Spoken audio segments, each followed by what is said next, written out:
మనం ఏ కార్యక్రమం మొదలుపెట్టినా ఈ మండలంలో ముత్తువారిపల్లి పంచాయతీ నుంచి నేను మొదలు పెడతాం.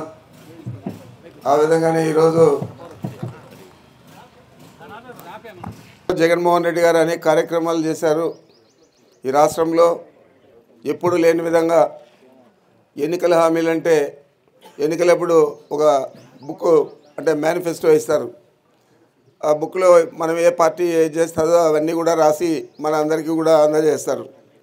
కానీ నేను 78 నుంచి ప్రత్యక్షంగా ఎన్నికల్లో పోటీ చేస్తూ ఉన్నాను. ఏ ముఖ్యమంత్రి కూడా ఎన్నికల హామీలు అధికారంలోకి వచ్చిన తర్వాత వాటిని అమలు చేయాలని ఆలోచన చేయరు. ఏదో 6 నెలల్లో సంవత్సరం ఎన్నికల ముందు ఒకటో రెండో అమలు చేసి మేము ఎన్నికల హామీలు అమలు చేశామని మళ్ళీ ఎన్నికలకు పోతారు. గతంలో ఏ ముఖ్యమంత్రి కూడా చేయలేదు. కాంగ్రెస్ వాళ్ళు కానీ తెలుగుదేశం పార్టీ వాళ్ళు కానీ ఎవరు కూడా.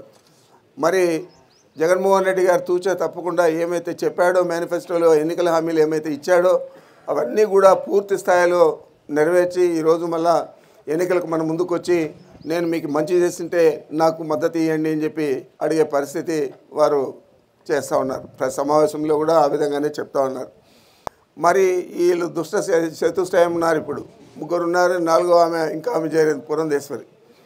చంద్రబాబు కొడుకు, పవన్ కళ్యాణ్, పురంధేశ్వరి. వీళ్ళు నలుగురికి మేము ఫలాంది చేశాము మాకు ఓట్లు వేయండి, లేదు ఇంకా ఏదైనా మేము ఫలాంది చేస్తాము మీరు మాకు ఓట్లు వేస్తే అని చెప్పే పరిస్థితి లేదు. ఎప్పుడు కూడా జగన్మోహన్ రెడ్డి గారిని తిట్టడం, ఏదైనా జిల్లాకు పోతే ఆ జిల్లాలో ఉండే మంత్రిని తిట్టడం, ఈ విధంగా కించపరిచే విధంగా మాట్లాడుతూ ఉన్నారు. మీరు కూడా అందరూ కూడా గమనిస్తూ ఉంటారు.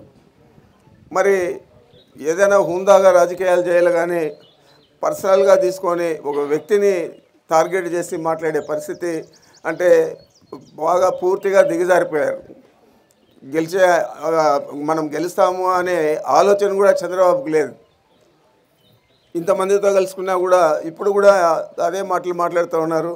అందరూ కూడా అదే మాట్లాడుతూ ఉన్నారు. ఆయన కొడుకు వస్తే ఎర్ర బుక్ ఉంది నా దగ్గర, మన జిల్లాకు వస్తే పెద్దిరెడ్డి రామచంద్రారెడ్డి పేరు ఉంది మొదటి పేరు అంటాడు. అని ఎన్ని పేజీలు ఉన్నాయి మొదటి పేజీలు? ప్రతి జిల్లాలో ప్రతి మంత్రిది మొదటి పేరు నీదే ఉంది రెడ్ బుక్లో అంటాడు. అంటే ఇది బ్లాక్మెయిలింగ్. ఈ మాదిరి బ్లాక్మెయిల్ చేసి మనం ఎన్నికల్లో గెలవాలనుకోవడం చాలా అవివేకం. చంద్రబాబుకు అంత వయసు ఉండి కూడా ఆ విధంగా ఆయన మాట్లాడుతూ ఉన్నాడంటే మనమేమి దానికి జవాబు చెప్పాల్సిన అవసరం లేదు. అంశాలు ఉన్నాయి. ఈ 6 గ్యారంటీలు మీ భవిష్యత్తుకు నా గ్యారంటీ అని ఆయన చెప్తా ఉన్నాడు. ఆయన భవిష్యత్తుకే గ్యారంటీ లేదు. అందరినీ కలుపుకొని ఇప్పుడు ఎన్నికల్లో పోటీ చేస్తూ ఉన్నాడు. గ్యారంటీ ఉంటే ఒకడే జగన్మోహన్ రెడ్డి మాదిరి పోటీ చేయాలి. ఆయనకే లేదు. మరి ఆయన మనకేమి ఇస్తాడు గ్యారంటీ నేను అడుగుతా ఉన్నాను. అందుచేత ఆ 6 గ్యారంటీలు అమలు చేయాలంటే దాదాపు 2,50,000 కోట్లు అవుతుంది. అవి అమలు చేసేదానికైనా చెప్తా ఉండేది. గతంలో ఎప్పుడైనా ఈయన అమలు చేశాడా? అలయ పని చేశాడు. అంతకుముందు కూడా 2 సార్లు ఉన్నాడు ముఖ్యమంత్రిగా. మొత్తం మీద 3 సార్లు ముఖ్యమంత్రిగా ఉండి 14 సంవత్సరాలు ఉండి ఏదైనా ఒక ఈరోజు రాజశేఖర రెడ్డి గారు చనిపోయి చాలా రోజులైంది. రాజశేఖర రెడ్డి గారి పేరు మనం ఎట్లా గుర్తుపెట్టుకుంటాం? ఆరోగ్యశ్రీ అంటేనే రాజశేఖర రెడ్డి గుర్తొస్తాడు. ఈరోజు అమ్మఒడి అంటేనే జగన్మోహన్ రెడ్డి గుర్తొస్తాడు. చంద్రబాబు గుర్తొచ్చేదానికి ఏమన్నా ఉందా? ఆయన పేరు మీద ఏదైనా ఒక పథకం పెట్టాడా సొంతంగా? ఏది కూడా లేదు. ఏదైనా ఒక ప్రాజెక్ట్ కట్టి పూర్తి చేశాడా? అది కూడా లేదు. మనకు ఆవులపల్లి రిజర్వాయర్, ఈ 5 మండలాలకు ఆవులపల్లి రిజర్వాయర్ని ఇస్తే సుప్రీంకోర్టు దాకా పోయి చంద్రబాబు నాయుడు స్టే తెచ్చి వాటిని అంతా కూడా అడ్డుకోవడం జరిగింది. ఈరోజు